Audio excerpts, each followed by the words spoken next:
Yep. Test, we're good? All right, thank you.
It's 6 o'clock and time to start.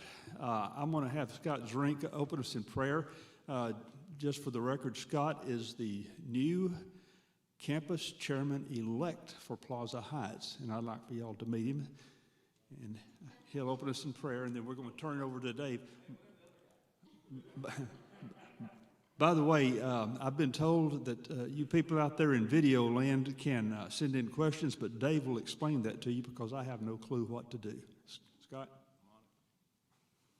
Let's pray. Dear Lord, just thank you for tonight. Thank you for a chance to get together and discuss your business, and it's just a privilege to be a part of that, be with our discussion and our decisions tonight, and let what we do glorify you.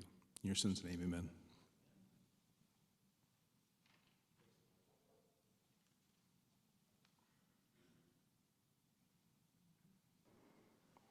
Okay. You hear me in the back? All right, good. So welcome to the business meeting for 2020. It's our first one. I can't even remember the last time we all got together for a business meeting. Welcome all those watching online. What Ken had talked about was if you have a question as you're watching online, you can type it in through the YouTube or through Facebook. And Matthias is going to basically be monitoring those questions, and he'll run up and tell me what the questions are, and I'll try to answer them. And also we'll have microphones running around tonight that if you have a question over finances or over the budget, go ahead and wait for the microphone. That way, hopefully, they can hear it online. And if not, I'll try to remember to repeat the question as well. Okay? Tonight, I was joking around earlier. It's kind of an informal, formal business meeting.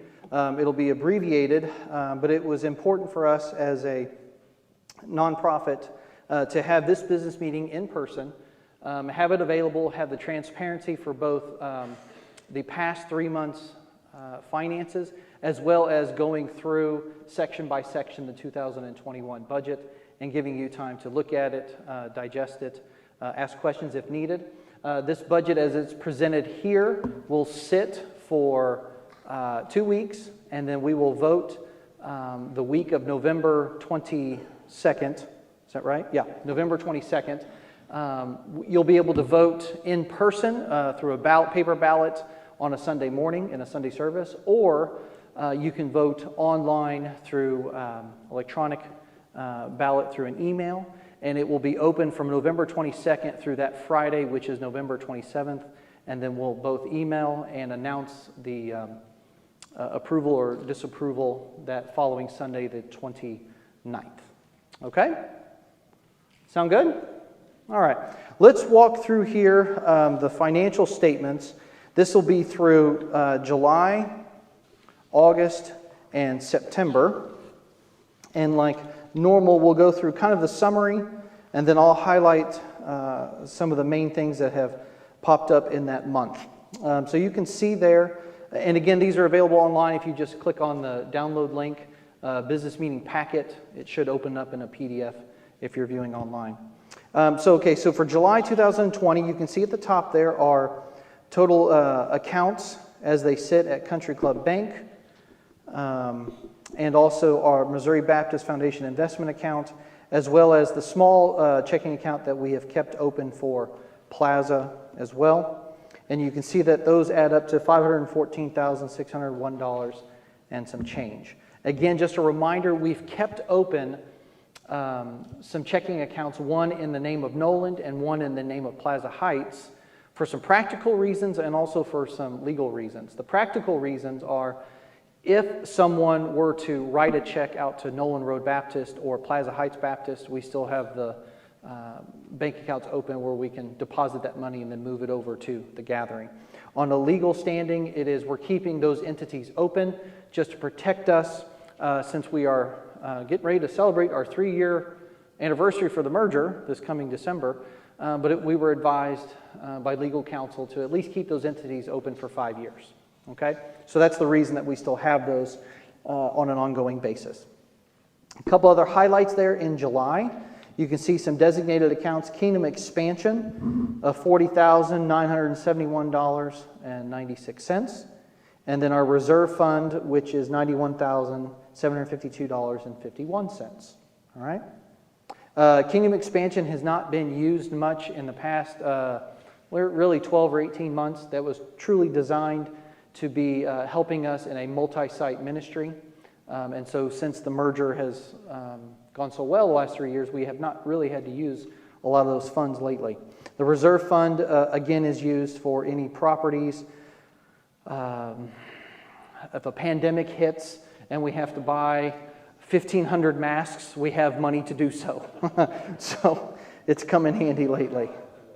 Yeah. You can see the overall July offering an income there of $104,403 and some change, where our budget needs being $113,883. So small shortfall there of $9,400. Okay? So that's your basic summary. The next page there will be kind of the nitty-gritty inside of our budget as it functioned in July.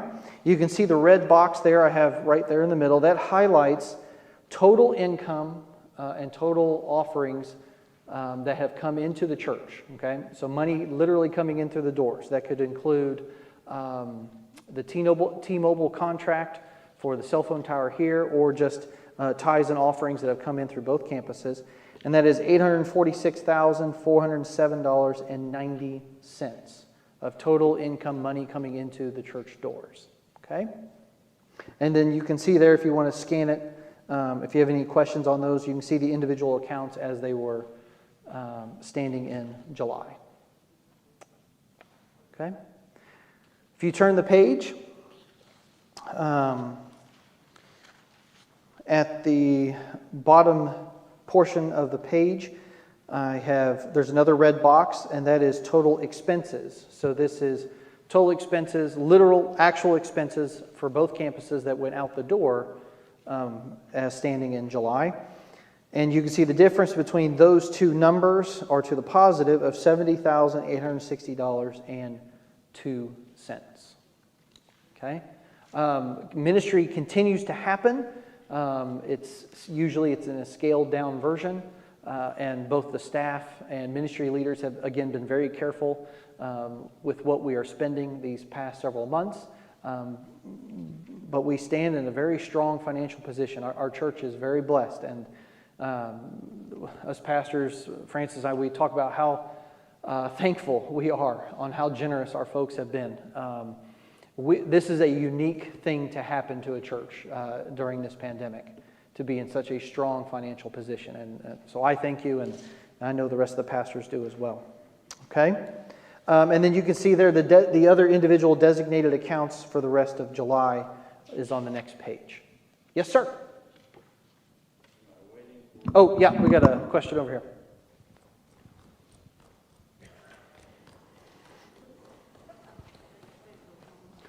Counts towards my steps, right? Absolutely. Obviously, that's really good year to date. I'm just wondering about the $36,000 or $7,000 difference there in July. Is that a catch-up on expenses, or what happened there? In essence, are you talking about the 36,000? Talking about total expenses being $149,901 in July instead of the budgeted $114,000. What will happen is you'll have what I call expensive months, and then you'll have cheaper months. So, for instance, in June and July, we still had the Gulf Shores trip for the youth group and for seniors and things like that. And so a lot of times deposits will hit all in one time, so they'll be captured by a monthly report like that. Does that make sense? That's what happened in July. Yeah. Yep. More expenses. Yep. Or an air conditioner will break. Yeah, that's happened a few times. 17. So, good question though, excellent question. Other questions for July? Okay. These, as we go through this, I forgot to mention this earlier, these 3 months, July, August, and September, These will also be voted upon and approved on November 22nd in a ballot, paper ballot, or online. Okay, so technically this business meeting will stay open until that time, and then we will close it. Is that correct, Mindy? Yeah, okay. All right, so questions on July 2020? Okay, let's move forward to August. Again, with the summary page there, you see at the top the ending balances for all our bank accounts of $536,149.69. Again, to highlight in the middle of the page, the Kingdom Expansion Fund of $42,233.10. And again, the Reserve Fund of $89,160.73. You can see the overall offering and income for August compared to actual budget needs, and a small shortfall of $5,515.55. But considering, if you remember just from the month before, we're running $70,000 ahead of expenses, we're not really concerned about budget shortfalls like that right now. Okay? Questions on that summary page for August? Okay? And again, just like before in July, I've highlighted the total income coming in through the doors for the end of August, and that is $982,996.49, the top middle there. Okay? Compared to total expenses that went out the door on the next page of $889,367.11. Again, the difference between the two, it is a positive $93,629.38. So again, kind of how I look at it, August was a little bit cheaper month when it came to ministry expenses. And that, again, just comes to timing. Okay? Questions on the summary or income, offering coming in, and then expenses? And then you see the designated accounts there for August as they sit. And again, our ministry leaders and pastoral leaders, they know that the original plan was to spend down the designated accounts as much as possible by the end of 2020. But I've already talked with finance team because of COVID restrictions and ministry still going on but shrinking down. That has been extended for one more fiscal year, one more budget year. Okay, so all the ministry leaders, whatever the designated funds they have at the end of this year, they will have 2021 to spend down. Does that make sense? Okay, we just extended it one more year. All right? And they've all been notified of that as well. Okay? Questions for August? Yes? Oh.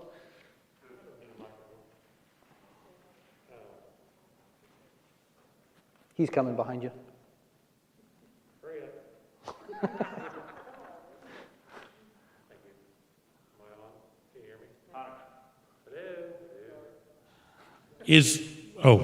There we go. Now you're on. Is August a more expensive month? I'm seeing the current budget on it went to 139 versus 113. Just checking. On a normal year, our expensive months tend to be May, June, and July. Okay. Because it's either children's camp or youth camp or maybe even a missions trip or something like that. Our big stuff tends to hit May, June, July. This one just happened to be a little bit less in August. So, but not normally. Again, unless you have an air conditioner go out. So. Well, I was just noticing that the actual and the budget numbers flipped for August versus July. Yeah, the budget numbers to me, they're in there to kind of keep us pace. Okay. But it's basically our I didn't budget know if divided by it's 12. each one by 12. Okay. Yeah. Thanks. Yep. Okay. Other questions for August? All righty. Let's go to September here. Again, you can see the ending balances at the top, $593,932.54. Okay. Designated accounts, Kingdom Expansion at $43,129.10, And reserve fund, $71,221.73. Several practical expenses came out of the reserve fund. We had a, long story, but we had to rent a crane and put in a brand new air conditioning unit at the Nolan Worship Center.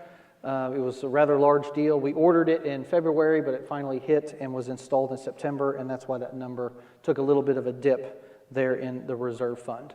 We normally would pay for something like that out of the maintenance account, but it was such a large number, it would have drained that account rather quickly, so we pulled it out of reserve fund for that month. Okay? Unfortunately, we have another one that has gone out in the worship center, and that will be probably tackled in the spring and maybe even split between the maintenance account and the reserve account. But it's a pretty good chunk of change. It's about 18 grand. So just one of those things. All right, you can see the total offering and income for September of $117,298.97, and then our needs there, and then so we actually had a surplus of $3,415.65. Those are your basic summary for September. Okay. Next page. Again, the red box highlight there.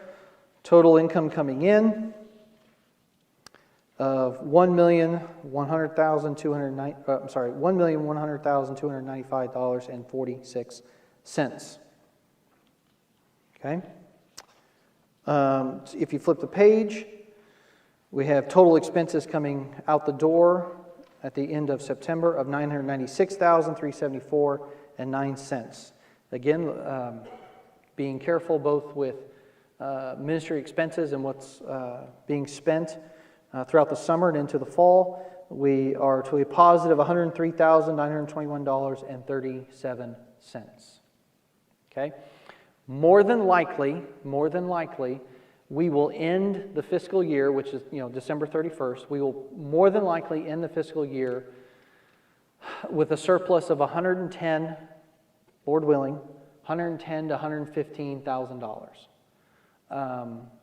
So we will have a surplus, true money that has not been spent this year, okay, of $110,000 to $115,000 by the end of December. What will happen is that money will flow into the capital reserves account January 1. Okay?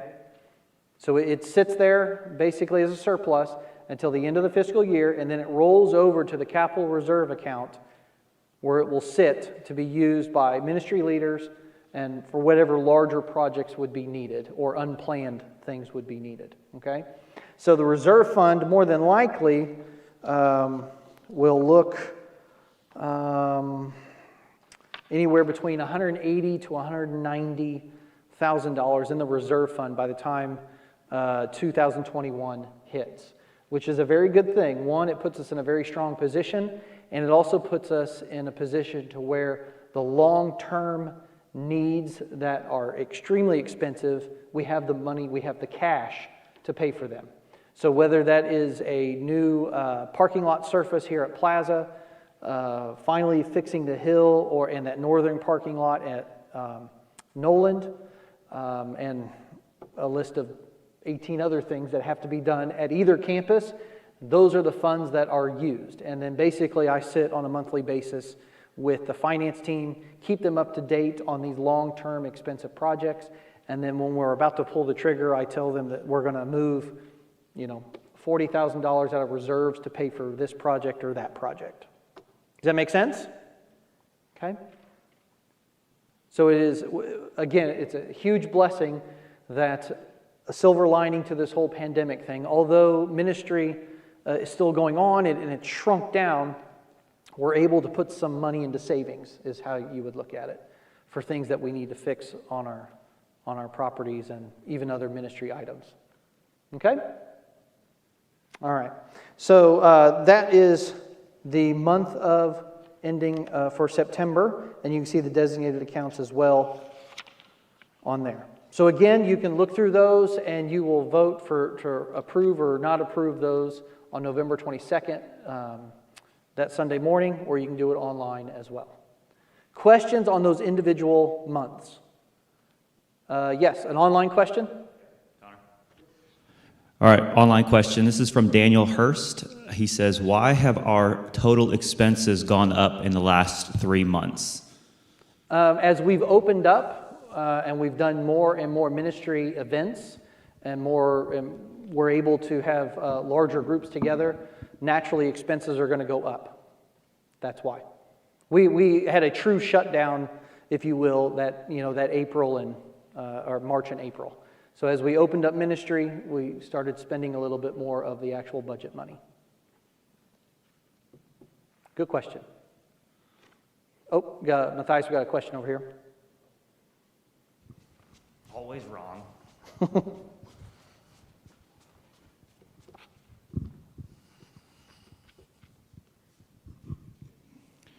So for $100,000, $110,000 that we haven't spent, what have we not done?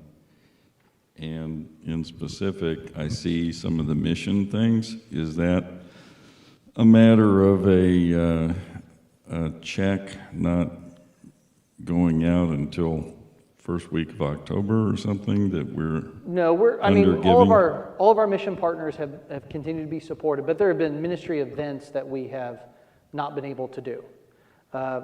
Just off the top of my head, for instance, we were really wanting to do 5 children events in the summer that we had budgeted, I believe, $5,000 or $6,000 for, and it came to the point where with the restrictions we would have, either with mass or the size of the crowd that we could have, things like that, we just could not do. We could not do with the protocols that Jackson County would have done. And so... Well, but SBC, MBC, and BRKC are 2,700, 2,300, and so forth. And that's a fixed amount. Those are just checks. Yep. Yeah, those are fixed amounts that go out every month, no matter what. So why didn't they go out? Because we're supposed to have 21,000 year to date. Yeah. And they haven't gone out. There was a couple of hiccups on some checks going out to those local CP partners, and you'll see in other months where we've had to double up on those. Yeah. Okay. Yeah, nothing like that has ever stopped like that. Does that make sense? Okay. Okay, other questions on that?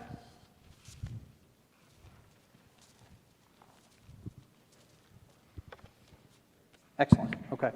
Oftentimes, Ron, what will happen is the local association, Missouri Baptist, or even the SBC on a national level, they still get confused on who is Plaza Heights, who is Nolan Road, and who is the Gathering Baptist. It's an ongoing struggle. So.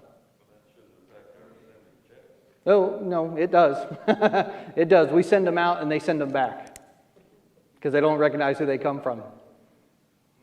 Yeah. Yeah, I know.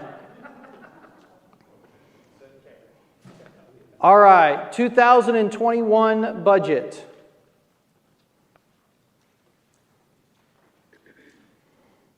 All right, we'll kind of go through this. We'll go section by section here. I don't want to take up too much time.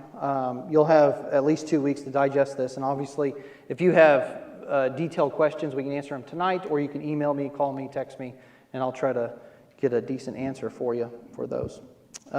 Again, you can see the budget as it sits on the left-hand side. On that far right column, you can see the designated accounts. Again, like I said, they'll be using those in 2021, trying to spend those down. And those are the corresponding amounts. Those amounts change every month, week to week. And so those are just the last ones when I was able to get into the system. Okay? The top section, missions and outreach.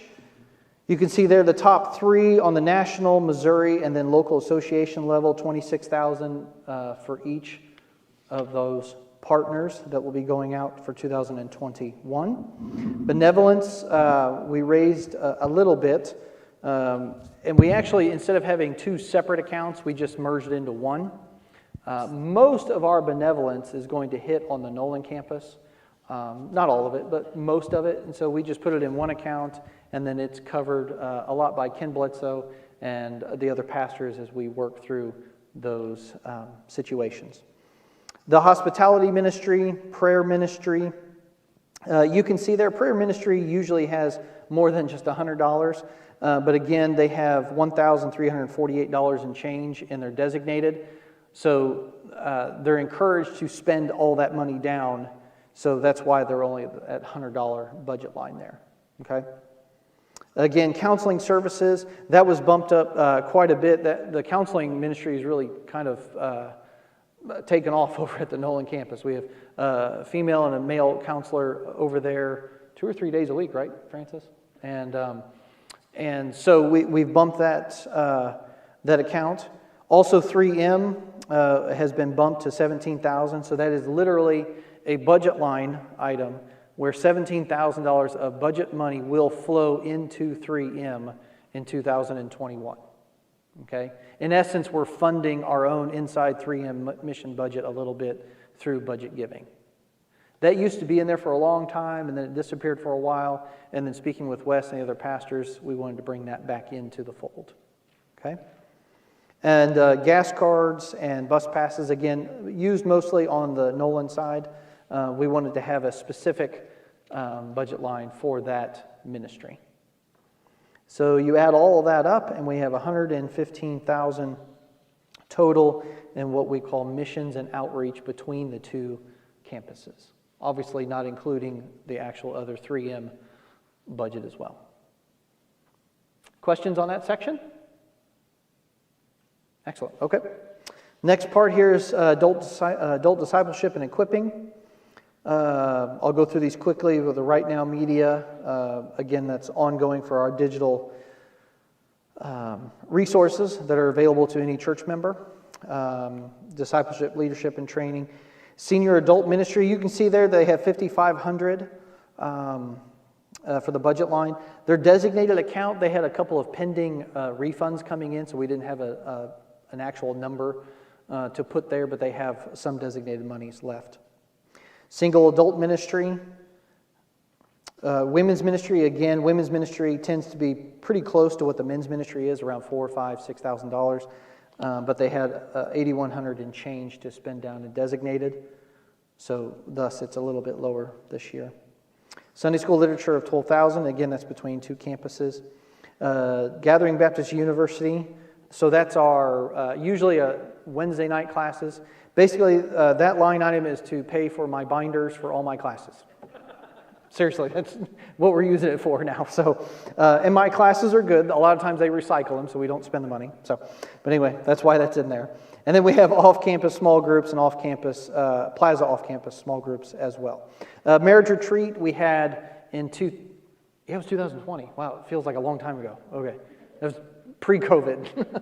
So 2022 will be the next time we will more than likely plan to have a marriage retreat. So 2021, it is 0. Questions on that section? Okay. Family ministry. The family team has asked for the family weekend of $3,000. College ministry of $5,000. Special connections $2,750. Family team training and conferences $3,000. Family resources and books $2,000.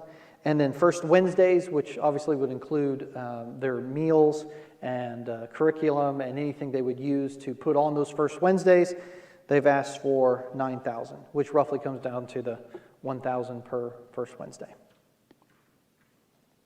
Questions on that section?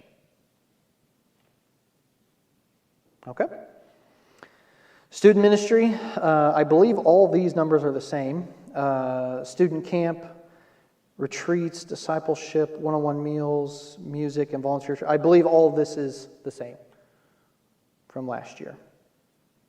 And again, these could be accounts that are not used depending on if there is a student camp or if with all the restrictions or if we're in a national lockdown or whatever that looks like. Okay. Next section is children's ministry. Children's camp of $5,000. Pre-K through 5th Sunday school curriculum, again, that's both campuses, $4,500. New Believers curriculum, $1,000. Volunteer leadership training of $500. Noland and Plaza both have their snacks and supplies and all that good stuff. And yes, Noland tends to have some more kids on a regular basis over there, so that account's just a little bit larger than the Plaza side. And then, again, we talked about earlier those kids' summer events. Lord willing, we'll be able to have those in this coming summer. All right. Questions on that section? All right. Creative Arts Ministry. Connor, if I remember, I think this is pretty much the same as last year, right? Yeah. Audiovisual of 18, copyrights 9, instrument repair, leadership training, music and supplies for children, fellowship appreciation, music purchasing, creative programming, and then advertising and promotional, that falls underneath Connor and Jonathan. And so whether it is digital advertising or outreach, or if it looks creative and we're putting our, I hate to say it like this, but like our church kind of branding and graphics and things like that, it usually comes out of this account. They have $3,227 there in designated, so normally that promotional line would be larger than that, just $500, but they're going to spend that designated money first. Okay? Questions on that? I'm sorry? Yeah. Deacon ministry. Deacon training, the retreat and banquets of $1,200. Again, that would have been another one that we didn't spend that money this year since we didn't have a banquet. They do have some designated funds that they'll be working on spending this coming year. The widows ministry, and then ordinances as well. Questions on those last two sections? Okay. Facilities, admin, and office. I won't go through all of these. It goes for everything from computers and tech to software, mobile phone stuff, printer leases, church-wide dinners and functions, postage, and liability insurance and things like that. It should be noted, the family ministry team did something pretty awesome this past year. They did some training in-house, and they went through this basically, what was it called, Joe?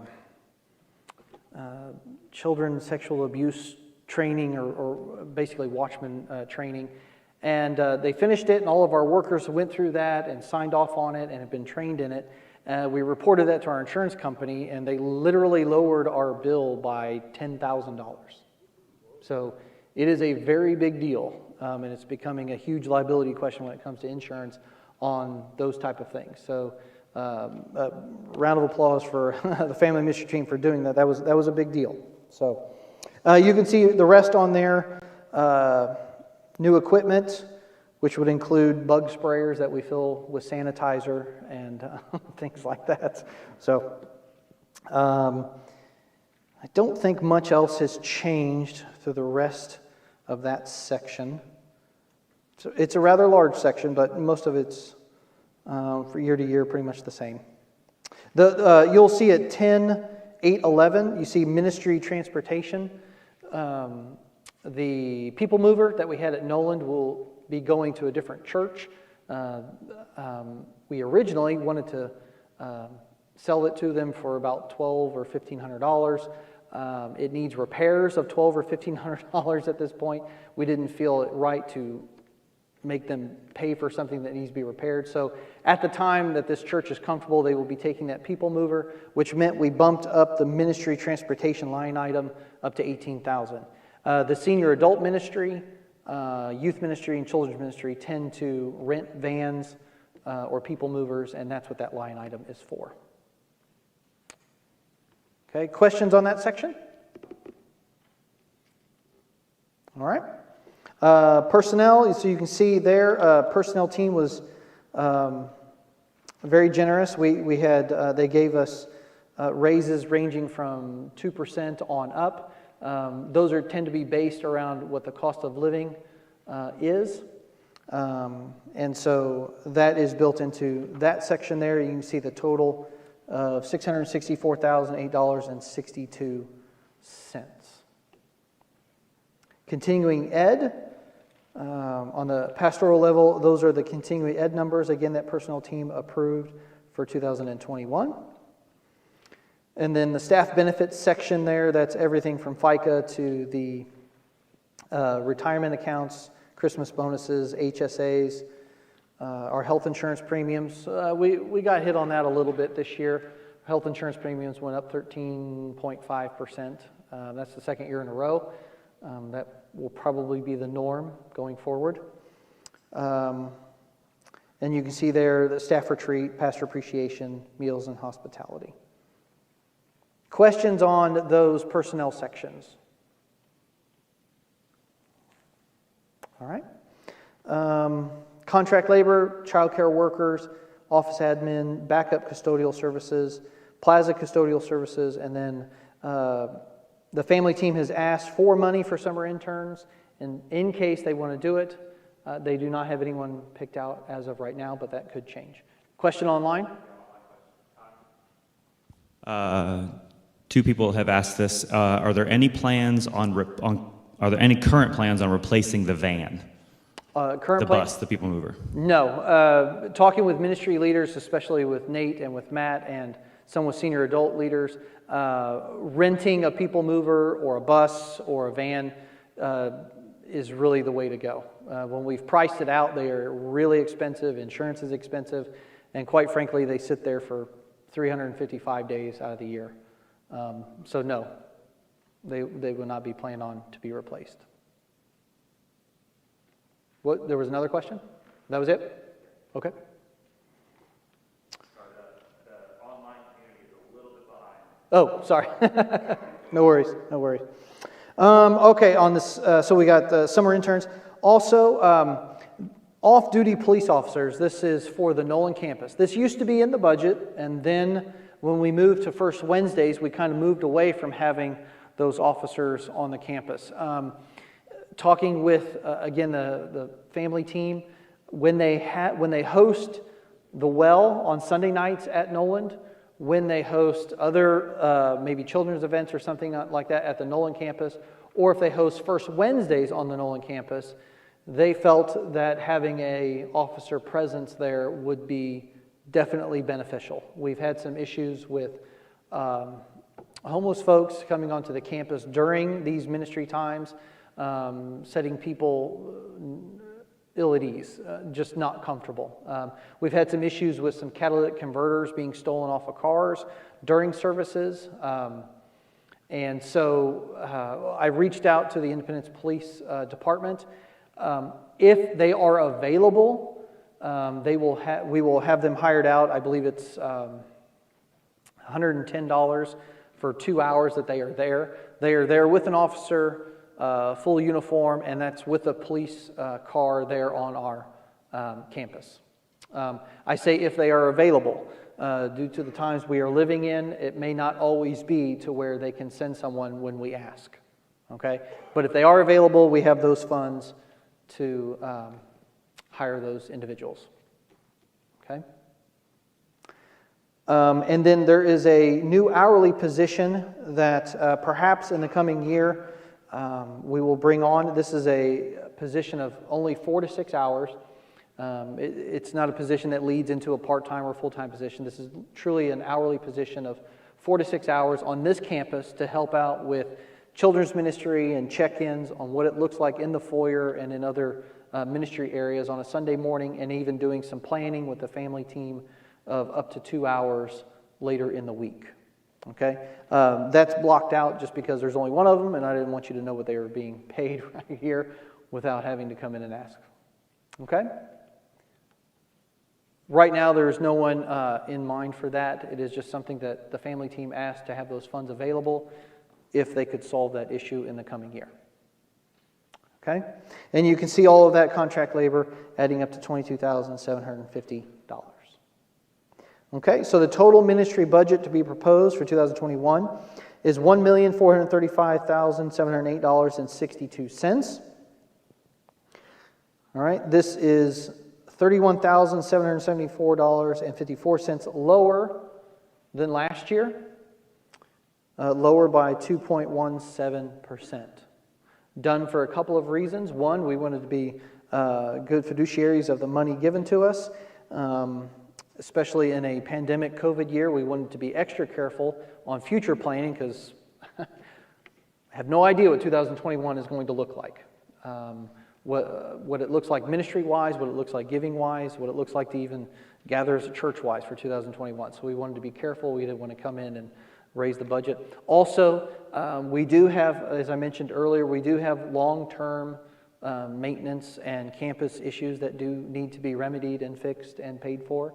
And so we wanted to be, again, as careful as possible. You can see down there at the bottom, 2019 giving was $1,514,725.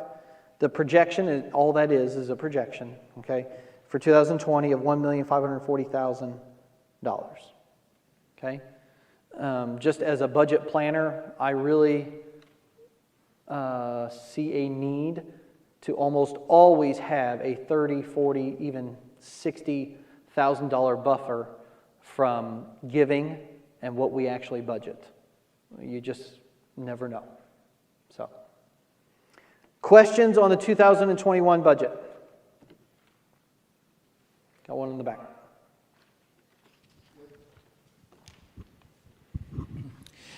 Looking at these designated accounts for 2022, how much increase would there be to absorb those back into the budget? To absorb them back in, it's about anywhere from $30,000 to $40,000, depending on how much is spent and all that. So you're automatically in 2022, you'll have a bump in budget of probably 2.5%.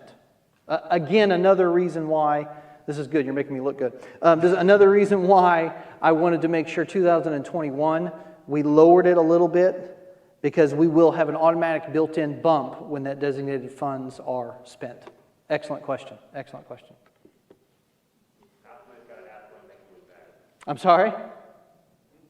It's got to ask you a question to make you look bad. Oh, okay. That's fine. That's fine. Anything else on the budget? Again, this will sit for 2 weeks. If you have questions, call me, text me, email me. They will be voted upon on November 22nd through that Friday the 27th, in person or online. Or if you don't want to do either one of those, you can call into the office and we will mark down your vote as well. Another question online. This is from Daniel Hurst again. Did our pastors get raises? Yes, raises were started at 2% and went up from there.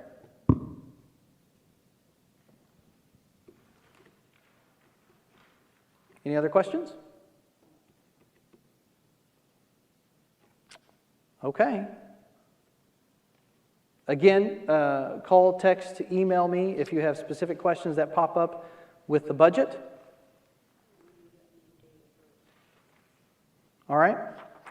Normally, we go through all the ministry reports, but this being an formal business meeting, I will just draw your attention into the business packet. The ministry reports there, you can read through them. All the pastors and ministry leaders have done some basic bullet points of what has been happening over the last several months.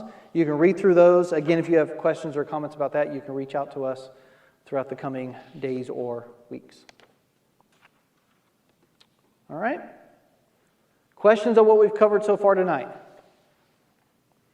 One other announcement that I have, technically it's committee reporting and recommendation. Due to the pandemic and everything, and ministry, again, being a little bit shrunken down this year, I have asked for approval from both the pastors and from the deacons, and received approval from both groups, that would allow me to reach out to anyone serving on a committee if they would like to add just one more year to their service, since a lot of committees haven't been able to meet together.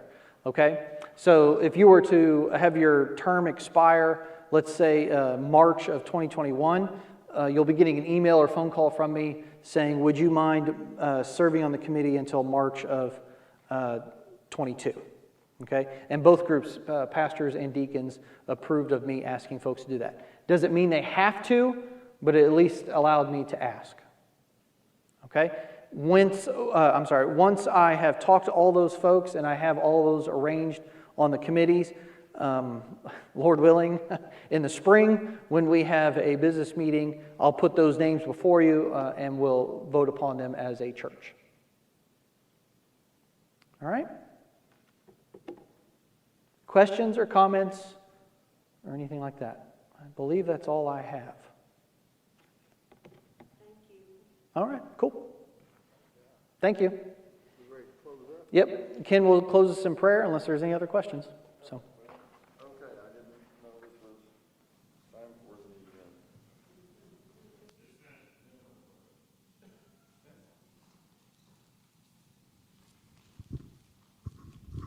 Since we're not on the usual schedule and so forth, there was I would have to say it came out kind of as a rumor about what we were having to report to the Jackson County Health Department. And there was a question about it, which apparently it wasn't nearly as much as might have been. So I would like to have that question answered about what the county is requiring us to tell them about our services and what we're doing. Sure. Okay, so in essence, what we have had to do as a nonprofit entity that rests in Jackson County, the campus in Independence and the campus here in Blue Springs, we officially submitted what they would call our COVID protocols. Okay? So under our COVID protocols, and it can be made available to you, it's really exciting reading. Basically, I sat down with Joe Gall, and we walked through what was required of churches and nonprofits in Jackson County and went basically step by step on how we were to operate. Everything from what questions like, what is our occupancy in a worship center, both here and at Noland? If it was 500, how many were you allowing for a church service? And we gave a specific number, basically. They wanted to know step by step how we were sanitizing. Was there a team that we formed to do so, or were volunteers doing it? We had everything from protocols of if there were folks that tested positive for COVID and we became aware of it, how would we and when would we allow that information to be passed on to the church? So for instance, they wanted to know, they really wanted to make sure we were being careful with our HIPAA rules and regulations. So in essence, I would get a call, say on a Monday morning, and they say, hey, we have an individual that says they're a member of the Gathering Baptist Church and they were at a small group Bible study. It meets on a Thursday night.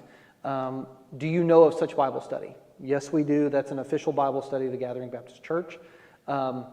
Those folks may have come into contact with someone that tested positive for COVID. And by the way, the person that did test positive from our records has already contacted that group and let them know. So again, no names were shared back and forth. And so they really wanted us to outline what we could and could not do in those type of things. Does that make sense? Okay. So in essence, they had a whole section there on what we were doing to keep our people safe and in a clean environment with sanitizing, and they even wanted to know what chemicals we were using and all this other stuff. And then they had a communication section, and then they had a kind of a staff section that if, for instance, someone needed to be quarantined, are you informing them? Make sure you're not forcing them to come into the office. You can't force them to do that if they want to work from home in quarantine, those type of questions. Yep. Yeah, so all that was turned in maybe last month? Yeah, something like that. We were advised by Joe to follow through.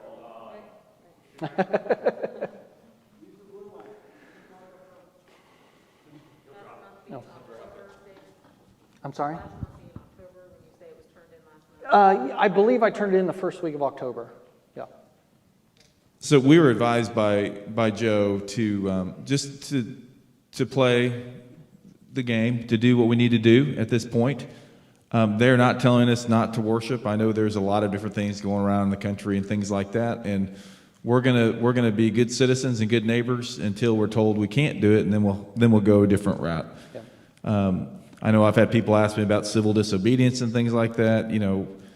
First of all, we need to be praying for our government officials. We need to let all legal things work out first if that goes to that route, and then that's something we have to prayerfully consider as a church after that. But yes, there's lots of things swirling about all kinds of stuff. And the best thing we can do is share proper information and let people know that it's safe to come to church, that we are practicing social distancing. David's done a great job. That was not an easy thing to fill out. It was a pretty long form to No, fill it was out. not fun. So I'm glad that he did it. Yeah, yeah. But again, with Joe Gall's legal expertise, we turned it in on a Monday and we were approved, I think, Wednesday. So, I mean, it was really fast. And that's not true for a lot of churches and a lot of schools out there. They would turn in these protocols, and then, I mean, it's been a tedious back and forth with the county. So the fact, again, that Joe Gall volunteered his time to do that and walk me through all of that, and we got approved very quickly, was really good, that we were already doing good, safe sanitizing and protocols that we were doing, but that we got approved and it's official. So, other questions or comments? Not even relating to budget or COVID or anything like that. Okay. Ken, now I believe you can close us in prayer. Well, normally at this time, I would say if there's no further business, do I hear a motion that we adjourn? But we're not going to adjourn. We're going to suspend this until November the 22nd. Do I hear a motion that we suspend this meeting until November 22nd? Do I hear a second? All in favor say aye. Let's be dismissed. Lord God, we love you. And we thank you for your watch care over us, your protection, your provision. And just pray, God, that we leave here with thankful hearts, knowing that you are in control. In Jesus' name, amen.